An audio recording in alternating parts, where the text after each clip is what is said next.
Level 1.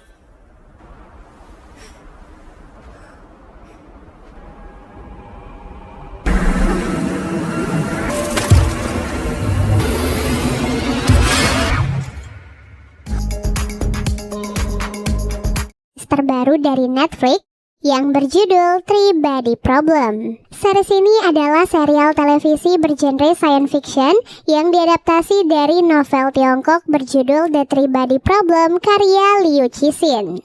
Serial ini akan mencakup cerita tentang sejarah manusia yang melakukan kontak dengan ras alien. Namun tanpa disadari, tindakan itu memungkinkan alien untuk melakukan invasi ke bumi dan menyebabkan kehancuran bagi umat manusia. Lantas bagaimana kisah selengkapnya? Yuk simak alur ceritanya sampai selesai. Tapi sebelum kita ke alur ceritanya, Mimin gak bosan-bosan mengingatkan kalau konten ini berisi full spoiler. Jangan lupa untuk like, komen, subscribe, dan nyalakan loncengnya ya guys.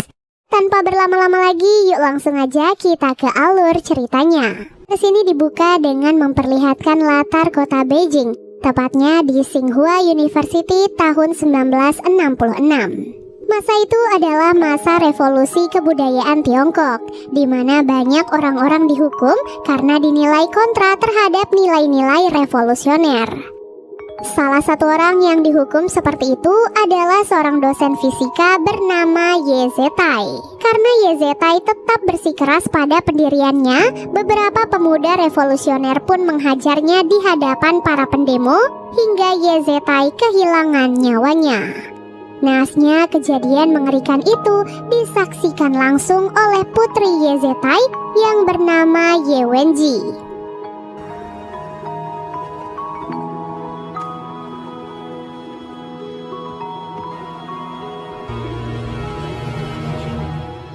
Scene lalu beralih ke masa depan memperlihatkan seorang detektif bernama Dashi yang sedang menyelidiki kasus kematian ilmuwan bernama Dr. Siddiq Muhammad. Dari TKP, Dashi melihat catatan hitungan mundur persis seperti bukti yang ia temukan pada kasus kematian serupa. Hitungan mundur itu terlihat seperti sisa waktu hidup yang dimiliki oleh si korban. Dan saat waktunya habis, si korban akan ditemukan dalam keadaan telah mati bunuh diri. Kasus kematian janggal ini membuat Dashi penasaran, apakah para korban benar-benar bunuh diri atau dibunuh oleh seseorang. Di tempat lain, tepatnya di pusat akselerator partikel Universitas Oxford, kita pun diperlihatkan pada seorang pimpinan proyek bernama Vera Ye. Ia datang ke sana menemui bawahannya yang bernama Sul. Vera menyadari bahwa proyek pimpinannya itu telah dibatalkan. Lalu ia melihat Sul berada di sana sedang pesimis sambil menatap layar. Terdapat sebuah pola di layar yang menunjukkan masalah pada akselerator. Vera kemudian sempat memberikan beberapa kata-kata motivasi untuk Sul, dan sebelum pergi ia bertanya pada Sul, apakah ia percaya pada Tuhan atau tidak. Tentu saja sebagai seorang fisikawan yang hanya percaya pada teori dan ilmiah, Sul merasa keberadaan Tuhan tidak bisa dibuktikan, sehingga ia tidak percaya pada keberadaan Tuhan. Setelah pergi meninggalkan Sul, Vera bergerak ke tempat proyeknya dan memutuskan untuk bunuh diri di tempat itu.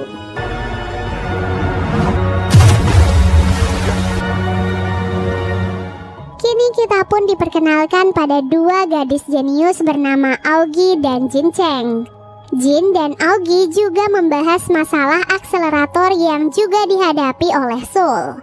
Tak lama, Aogi tiba-tiba melihat sesuatu yang aneh yang tak bisa dilihat oleh orang lain. Yap, Aogi mulai melihat waktu hitungan mundur yang ia miliki.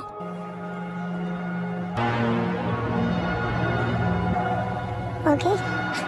Tak lama kemudian, Jin mendapatkan telepon dari Sul yang mengabari bahwa Vera telah meninggal dunia. Kematian Vera kemudian sampai di telinga Dashi dan ia menyadari bahwa kematian itu ada hubungannya dengan kasus yang ia selidiki belakangan ini.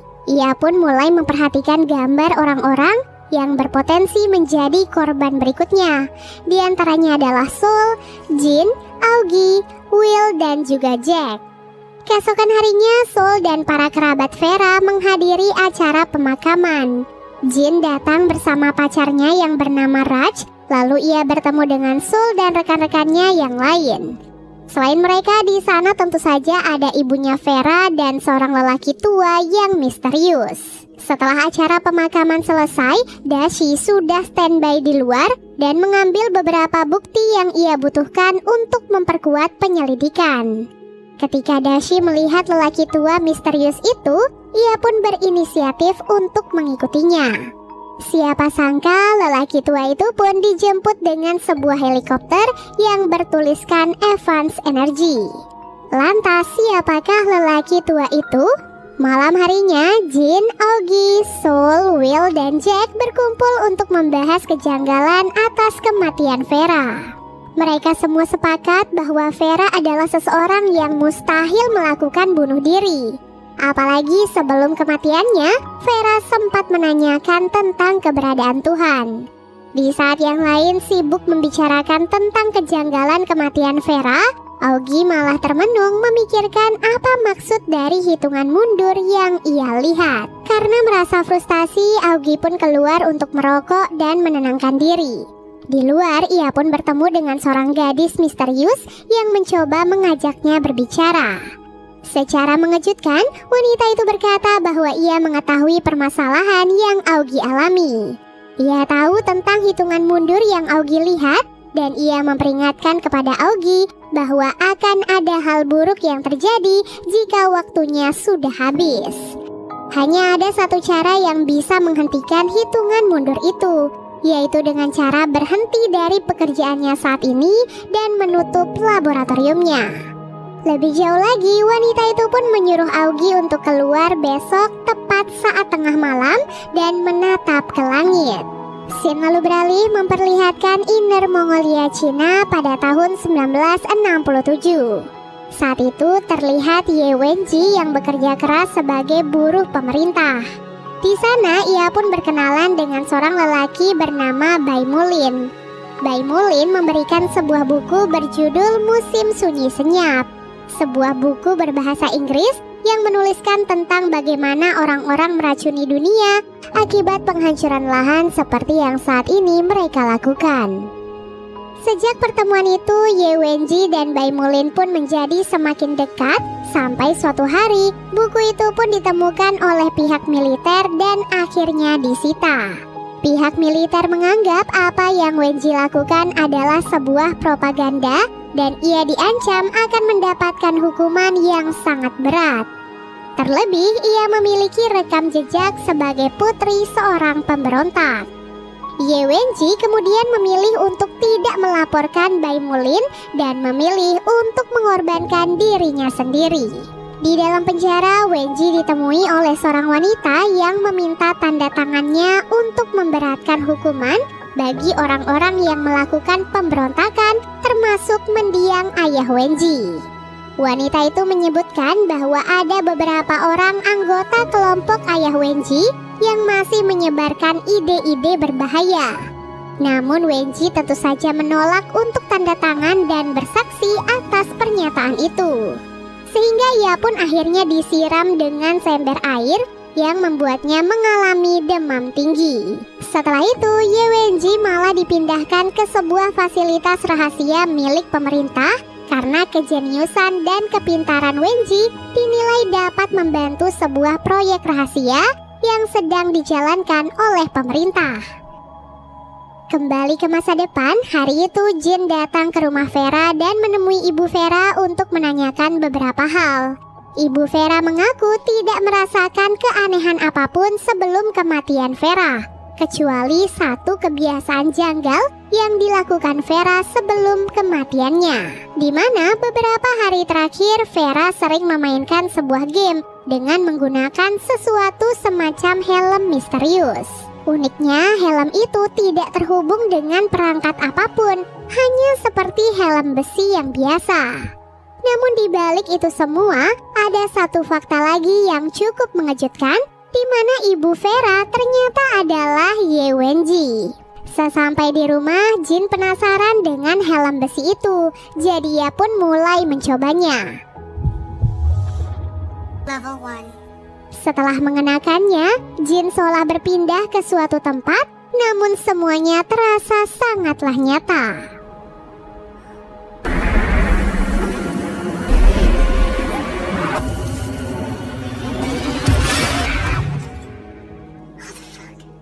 Setelah bergabung dengan proyek rahasia pemerintah, Wenji melihat bahwa pemerintah berusaha membuat komunikasi dengan makhluk apapun di luar planet bumi. Mereka secara rutin mengirim transmisi ke luar angkasa, namun sampai saat ini belum juga mendapatkan balasan. Kembali ke masa depan, Aogi menuruti perintah wanita aneh malam itu dan ia mengajak Soul untuk menjadi saksi. Tepat di tengah malam seperti yang telah dikatakan, Aogi dan Soul serta seluruh orang di dunia menyaksikan sebuah peristiwa misterius di mana bintang berkedip seolah sedang mengirimkan sinyal komunikasi. Peristiwa itu tentu mengejutkan banyak orang. Namun ada beberapa orang yang berteori bahwa peristiwa itu hanyalah sebuah rekayasa, mengingat tidak ada satupun satelit yang menangkap kejadian tersebut. Setelah membuktikan apa yang dikatakan oleh wanita aneh sebelumnya, Aogi akhirnya memutuskan untuk menuruti perkataan wanita tersebut, di mana ia harus menghentikan proyek ilmiahnya dan menutup laboratoriumnya. Secara mengejutkan, apa yang dikatakan oleh wanita itu benar-benar terjadi, di mana hitungan mundur yang dilihat oleh Aogi tiba-tiba menghilang. Tak lama kemudian, Aogi ditemui oleh Dashi. Dashi menginterogasi Aogi terkait kematian Vera dan menunjukkan foto Mike Evans, pemilik Evans Energy, perusahaan minyak swasta terbesar di dunia. Memang suatu fakta yang mengejutkan, Vera memiliki hubungan dengan seseorang seperti Mike Evans. Namun yang lebih mengejutkan, Dashi menunjukkan rekaman CCTV saat pertemuan Aogi dan wanita aneh sebelumnya, di mana wanita itu ternyata tidak terlihat di CCTV, seolah-olah ia adalah hantu atau ia terhapus dari CCTV tersebut. Lantas mengapa wanita itu meminta Aogi untuk berhenti dari pekerjaan dan menutup laboratoriumnya? Seolah-olah ia ingin menghentikan para ilmuwan jenius seperti Aogi serta para ilmuwan yang ditemukan mati bunuh diri. Di masa lalu, Wenji membuat sebuah teori tentang transmisi komunikasi ke luar angkasa. Setelah membaca artikel seorang ilmuwan bernama Dr. Peterson dari California, Wenji mendapatkan kesimpulan bahwa mereka harus menargetkan matahari jika ingin memperkuat sinyal untuk mengirim transmisi ke luar angkasa. Sayangnya teori itu ditolak oleh komisaris karena dianggap sebagai ide yang radikal. Meskipun idenya ditolak, namun Wenji tetap nekat melakukan hal itu tanpa sepengetahuan siapapun.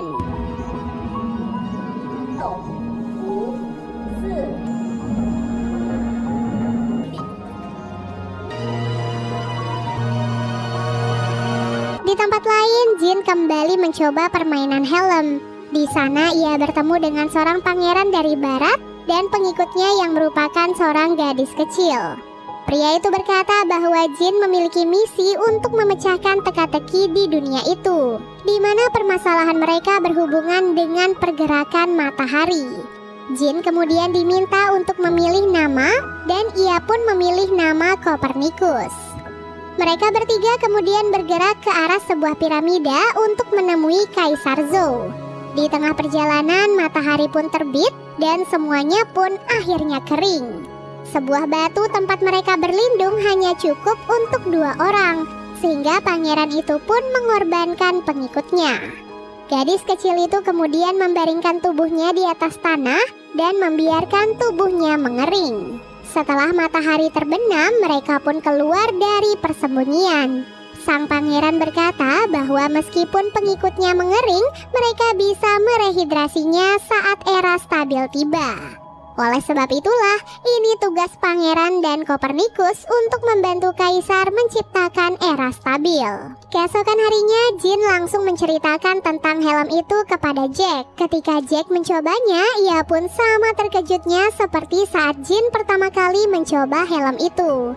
Namun uniknya, karena helm itu sudah digunakan oleh Jin, Jack dianggap bukanlah pemain di sana, dan ia pun langsung ditebas oleh seorang wanita. This is not normal. Di waktu yang sama, Dashi pergi berziarah ke makam mendiang istrinya. Saat sedang berziarah, ia pun ditemui oleh seorang wanita aneh, di mana wanita itu adalah wanita yang sama yang ditemui oleh Aogi. Lantas, siapa sebenarnya wanita ini dan apa tujuannya melakukan semua itu? Di lain pihak, Jack yang pulang ke rumah menemukan helm yang sama di dalam rumahnya. Bersama helm itu tertulis sebuah surat bertuliskan "Kami mengundangmu untuk bermain". Tidak seperti Jin, di sana Jack bertingkah sangat konyol dan menghajar seorang pria yang menyambutnya. Oh ya, selain pria itu, di sana juga ada si gadis kecil yang ternyata juga muncul di dalam permainan Jack. Di dalam permainannya, Jin dan pangeran dari barat berusaha membantu Kaisar Zhou untuk menciptakan era stabil. Jin yang datang dari masa depan mengaitkan pergerakan matahari dengan ilmu fisika, di mana hal itu bertentangan dengan pangeran yang menggunakan cara kuno. Setelah pangeran menyelesaikan ritualnya, era stabil benar-benar datang. Saat itulah mereka merehidrasi semua orang-orang yang mengering termasuk si gadis kecil.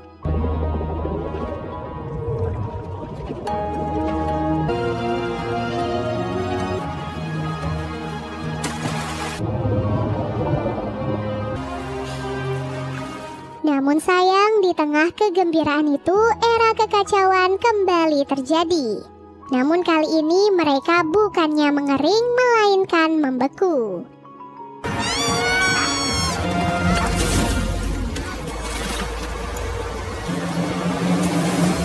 Setelah kejadian itu, Jin ditemui oleh seorang wanita yang mengatakan bahwa ia telah gagal menyelamatkan peradaban tersebut.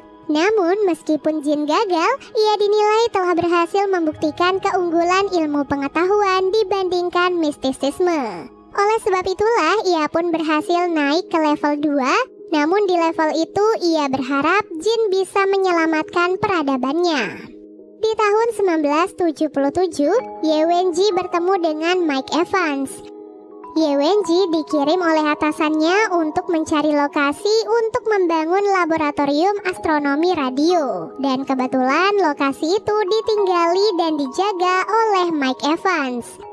Tentu saja Mike langsung menolak gagasan itu dan Ye Wenji diam-diam akan membantunya menghentikan pembangunan laboratorium tersebut. Rekannya pun menyadari perbuatan Wenji yang berusaha membantu Mike Evans.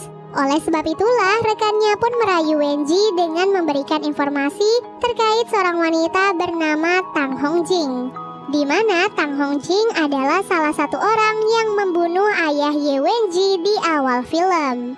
Wenji pun langsung menemui Hongjing yang sekarang bekerja sebagai buruh. Wenji mendesaknya untuk bertobat dan meminta maaf atas perbuatannya pada sang ayah. Namun Hongjing malah menolak. Hal itu pun kembali memicu dendam Wenji atas kematian sang ayah, sehingga ia pun berniat untuk menghancurkan mereka semua. Tepat setelahnya, Wenji mendapatkan transmisi pesan dari luar angkasa berkat teorinya tentang matahari.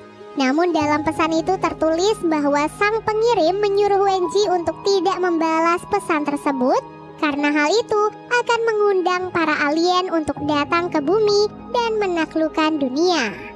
Setelah membaca pesan itu, Wenji malah membalas pesan tersebut dan menawarkan kesepakatan karena ia memang menginginkan kehancuran dunia akibat ketidakadilan yang diterima oleh ayahnya.